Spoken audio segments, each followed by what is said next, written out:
we are probably very fortunate that, you know, we are in a country that are very supportive of it, and we've been able to go through this journey. But I know that there are other countries where it's, you know, it's very new for them, and you know, we haven't seen players you know, have children and come back.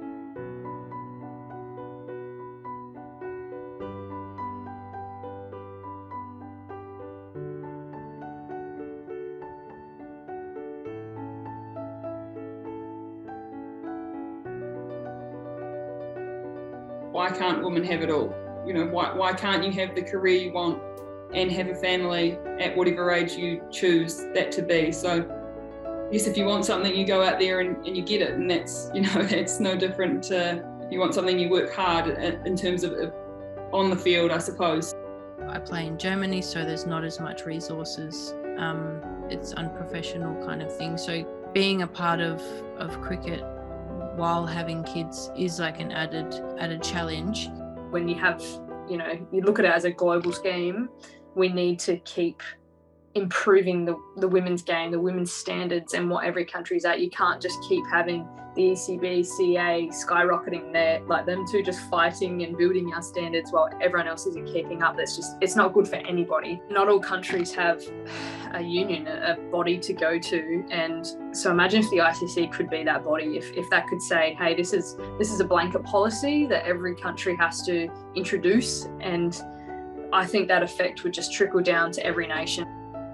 Look, it will be great for ICC to push a few things. They actually saw now with Pakistan and New Zealand, everything with some of the pregnancy policies. England's been very accommodating as well. I know they are very big on families as well, especially with me wanting to go to the 100 this year, and they want Tanya there and they want the baby there. So they're actually trying everything from their side as well to get them over. So hopefully that is something that ICC can push as well, not only to South Africa, but to some of the other countries like India or Sri Lanka or wherever, especially now with bubbles and everything that's in. So tours are getting a bit longer.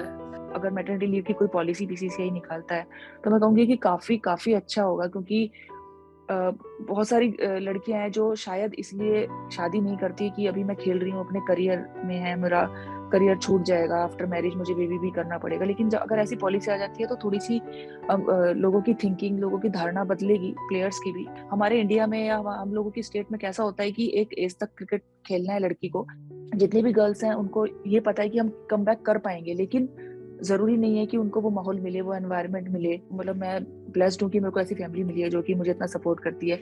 सबको ऐसी family नहीं मिलती, सब लोग ऐसा नहीं सोचते हैं कि शादी के बाद मुझे अपनी बहू को क्रिकेट खिलाना है।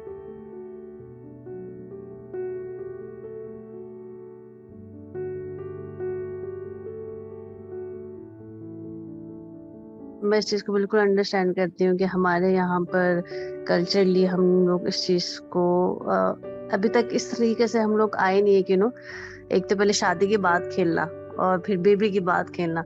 तो डेफिनेटली बहुत डिफरेंट चीज़ होगी हमारे कल्चर में। आई होप कि मैं अच्छी तरीके से कम बैक कर लूँ। सो एक अच्छा जो है मैं यंग लॉट और जो आगे जो प्लेयर्स जो आगे सोचते हैं अपने फ्यूचर प्लान्स के बारे में, और वो जो भी मेरी जर्नी गुजरी है उसको देख सकते हैं और इंस्पायर हो सकते हैं।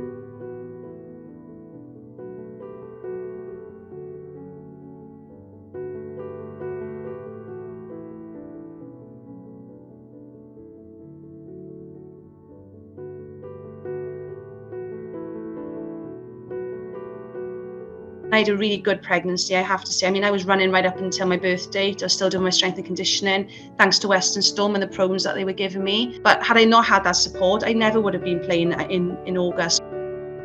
When I was like Googling things that I could do whilst pregnant, a lot of the advice was, don't do too much during pregnancy.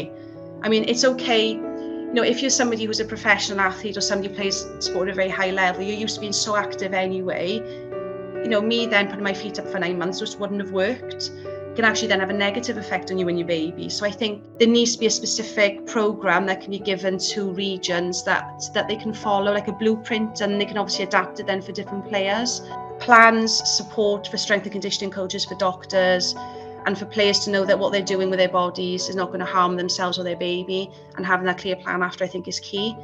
But regions need to get that guidance from the higher level so that they know that they're doing right by the athlete and by the cricketer. I think the shortcomings that we have, and we see this even, within state systems within Australia, so I could only imagine what it's like in countries without the same resourcing that we've got, is female sport traditionally is unfortunately used as a bit of a stepping stone for people who work within female sport. It's not usually paid as well, it's not as prestigious, and therefore people step into female sport and then look for that next phase up to get into the men's program. So, if we think about doctors and physios as a really good example, that's my bread and butter through there.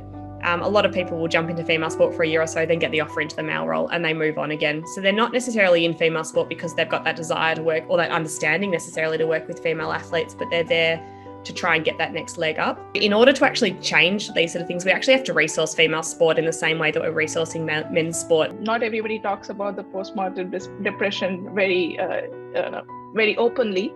I was not diagnosed of it, but I did feel like the sense of my identity was not there anymore right after pregnancy, because it's just your hormones just doing this.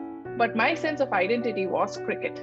If I was losing, I had a feeling that I was losing that, so I was losing myself. So during my pregnancy, right after, if I was still involved and still doing a lot of activities with cricket, not playing, but I can be involved in many ways. I could have been a coach, I could have still been a mentor, but involving myself and being in that would have just been normalized my whole life. It's no different to being injured. People have been out for a year, 2 years being injured. So taking, a year out to have a baby or however long it takes you, it isn't really any different. You'd never say to a man, now your wife's had a baby, are you going to retire from playing international or playing domestic cricket? In a modern day industry with maternity leave and stuff like that. So I think it should just be natural that happens for people that are playing sport. That's your income. You train hard for it. You might not get paid a full-time wage, but the hours that you put into that work, or sport, is just as much as anyone else in a work industry. So yeah, I would hope that in the future that every female athlete, whether that be cricket, whether it be basketball, whatever it is, has the same support in terms of maternity leave. We've spoken about the Olympics before in just a sense of it makes it a global sport. Like at the moment, it's more the Commonwealth nations. And so if you made it an Olympic sport where there's gold medals on the line, you're going to have countries like America and that want to invest in the game because they want to win medals. Like it's just for their interest. And that again trickles down to everything else below it. So in terms of, more mothers, if that means extending a female's career for another 5 years, or isn't that good for everybody?